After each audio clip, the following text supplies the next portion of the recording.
एक बार अपना शर्ट उठा के देखो, कितने निप्पल है छाती पे? 2।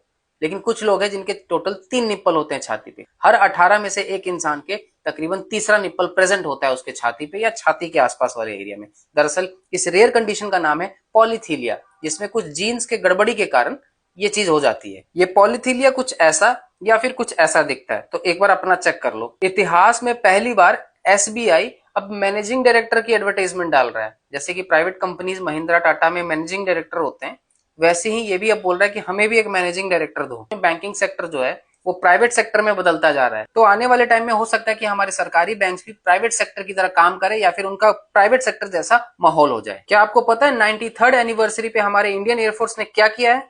पाकिस्तान को खा गए हैं लिटरली खा के खत्म किए, वो भी बिना किसी असला बारूद के। इंडियन एयरफोर्स के 93rd एनिवर्सरी पे डिशेस तैयार हुई थी, जिसकी मेन्यू में हर डिशेस का नाम पाकिस्तान के अलग अलग जगह के नाम पे थे। जैसे कि रावलपिंडी चिकन, भावलपुर नान, जैकोबाबाद मेवा पुलाव, इवन डेजर्ट भी पाकिस्तान के शहरों के नाम पे थे। इस मेन्यू का थीम यही रिफ्लेक्ट करता है कि बेसिकली पाकिस्तान को मॉक किया जा रहा है इंडियन एयरफोर्स की तरफ से कि हमारे 93 ईयर्स हो गए अभी तक और हमने आज तक तुम्ही को ठोका है और इन सभी जगह को ठोकते आए हैं। पाकिस्तानी कहते थे दिल्ली में खाना खाएंगे, आओ तुम्हें रावलपिंडी चिकन खिलाते हैं। इस साल के शुरुआती अक्टूबर में वॉशिंगटन में आईएमएफ की मीटिंग हुई थी, जिसमें पाकिस्तान भी गया था कटोरा लेके खाली वाला। और आईएमएफ वहां पे सब चीजों को डिस्कस करता है, सारे मतलब पैसे वैसे का हिसाब क्लियर करता है, लेकिन बिना पाकिस्तान को लोन दिए हुए या लोन की एक तरफ बात भी किए हुए निकल के चला गया। और पाकिस्तान देखते रह गया कि भाई हम खाली कटोरा तुम्हारे लिए तो लाए थे।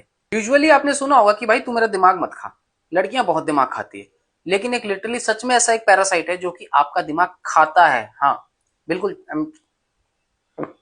होता है। इस पैरासाइट का नाम है नेग्लेरिया फ्लोरी। ये दरअसल केरला में काफी टाइम से आतंक मचा रहा है। जो गंदा पानी होता है ना, बेसिकली जो रुका हुआ गंदा पानी, तालाब हो गया या कुछ भी ऐसा, उसमें होता है और उसमें बार बार नहाओगे ना तो आपके नाक से होते हुए आपके दिमाग में जाता है और फिर दिमाग को धीरे धीरे खाता रहता है। और अगर एक हफ्ते के अंदर आपने इलाज ढंग से नहीं कराया तो आपका ऊपर जाना कन्फर्म है। बेसिकली इसका कोई खास इलाज भी नहीं है, बस प्रैक्टिस है कि अगर तुक्का भिड़ गया तो आप बच जाओगे, नहीं भिड़ा तो आपका भाई पक्का काम है। हम सभी के कॉलेज स्कूल या एरिया के आसपास कोई ना कोई एक जूस वाले भैया होते हैं जो कि अलग अलग फलों का जूस बेचते हैं, और उनके पास अपने एक कपड़ा देखा होगा जो कि हर चीज को साफ ऑफ करता है। ऐसे उत्तराखंड में एक जूस बेचने वाला बंदा था जो कि कपड़े से जूस उसके सारे डेस्क वेस्क साफ करता था, ग्राइंडर वाइंडर ये सब पोंछता था, गिलास विलास। उसी कपड़े से एक दिन देखा गया कि वो अपने प्राइवेट पार्ट को खुजा रहा था।